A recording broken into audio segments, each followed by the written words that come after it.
आलमी मंडी में खाम तेल की कीमतों में एक बार फिर से इजाफा देखा जा रहा है और एक्सपर्ट्स के मुताबिक ये इजाफा जो है वो मशरिक़ वुस्ता में कशीदगी बढ़ने के बाइस एज आई सेड पैदा हो रहा है और आबनाए हुर्मुज़ जहां से दुनिया की बड़ी मिकदार में तेल गुजरता है गैर यकीनी की सूरत हाल है और इसी की वजह से ये प्राइसेस ऊपर जा रही हैं। तो WTI क्रूड की कीमत में 5.91% इजाफा हुआ है जिसके बाद उसकी फी बैरल कीमत जो है वो 89.76 डॉलर तक पहुंच गई है। जी हाँ, और इसी तरह ब्रेंट क्रूड ऑयल की कीमत भी 5.04% इजाफा इसमें हुआ है और आलमी मंडी में इस तरह इसकी कीमत जो है वो 95.78 डॉलर्स फी बैरल जा पहुंची है। कुछ ही दिनों पहले ये कम भी हुई थी। अब माहिरीन के मुताबिक कीमतों में इजाफा आलमी कशीदगी सप्लाई खदशात के बायस सामने आया है।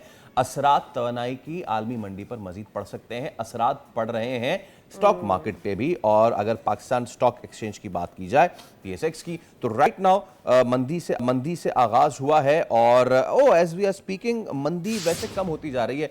3000 से शुरू हुई थी, ब्रेक पे जब हम थे तो 1000 थी, इस वक्त 694 पॉइंट्स माइनस में है। करंट इंडेक्स 173 हो गया है। कफील अहमद से जानते हैं। कफील, 3000 मनफी से अब 694 मनफी आया है, तो हम ये एक्सपेक्ट कर सकते हैं कि अगले 1 घंटे में रिकवर कर जाएगी मार्केट? देखिए, मार्केट तो रिकवर कर रही है। आगाज जो है वो नेगेटिव हुआ था और 3300 पॉइंट का मार्केट से जो है वो निकल गए थे आगाज पे। तो हम अब जो करंट इंडेक्स है वो 694 पॉइंट्स के मार्केट में कमी जो है वो रह गई है और 1,73,244 के लेवल पे मार्केट जो है वो ट्रेड कर रही है। अगर हम लो लेवल की बात करें तो वो 1,70,625 का मार्केट ने अब तक का जो है वो लो बनाया है। एक मरतबा फिर अगर हम बात कर लें जो आलमी मार्केट में तेलीय कीमतें हैं, जिस तरह जो अगर हम ब्रांड की बात करें तो वो 95.64 डॉलर, जबकि जो WTI है वो 89.26 पे जो है वो ट्रेड हुआ है। तो ये एक मरतबा फिर थोड़ा प्राइस जो है वो ऊपर है और इसी का इम्पैक्ट है। और यकीनन जो इस वक्त मजमूई सूरत हाल है डायलॉग के हवाले से, बातचीत के हवाले से, जब तक वो फाइनलाइज और कोई हतमी नताइज सामने नहीं आते उस वक्त तक ये मार्केट अप एंड डाउन की सिचुएशन जो है वो रहेगी। और माहिरीन यही कहने कि यकीनन जो चीज़ अगर पॉजिटिव होती है तो मार्केट के लिए बल्कि इकोनॉमी के लिए भी बेहतर होगी। राइट, और मार्केट डेफिनेटली स्पेकुलेशन के ऊपर भी परफॉर्म कर रही होती है और स्पेकुलेशन जब तक सेटल नहीं होती है मार्केट जो है वो सर्टेन नहीं हो पाएगी। ठीक है, बहुत शुक्रिया कफील, इस हवाले से आप हमें बता रहे थे। सबकी उम्मीदें यही हैं कि सूरत हाल कुछ बेहतर हो सके क्योंकि मार्केट की सूरत हाल, पेट्रोल प्राइसेस, हमारे घरों के बजट सब उससे अफेक्टेड हैं।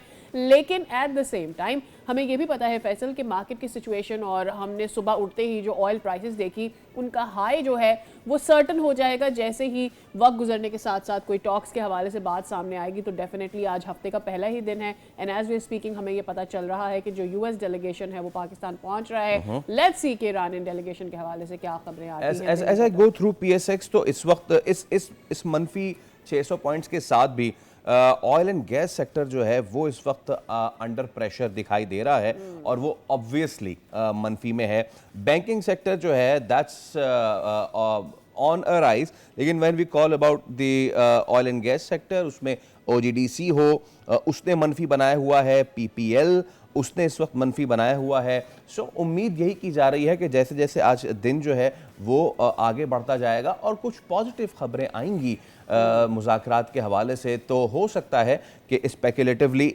मार्केट जो है वो बेहतर परफॉर्म करे। But one positive note out of this was के जब हमने इस सेगमेंट का आगाज़ नहीं किया था, when we were on the break of cam, तो उस वक्त 1000 पॉइंट्स का मनफी था बनाया हुआ था मार्केट ने, और अभी जो है मार्केट जो है एज वी स्पीक मनफी मजीद बढ़ गया है and it's now close to 1000 points back again. और मेरे ख्याल में ये वही अनप्रेडिक्टेबिलिटी है मार्केट की जो कि बहुत सारे इन्वेस्टर्स के लिए लीथल साबित हो रही होती है, ब्रूटल साबित हो रही होती है। और इसी की बात कर रहे हैं हम कि जब तक सर्टेनिटी आएगी नहीं, हमें मामलात पॉलिटिकली सॉर्टेड नहीं नजर आएंगे, इसी तरह से फ्रीक्वेंटली फ्लक्चुएशन नजर आती रहेगी।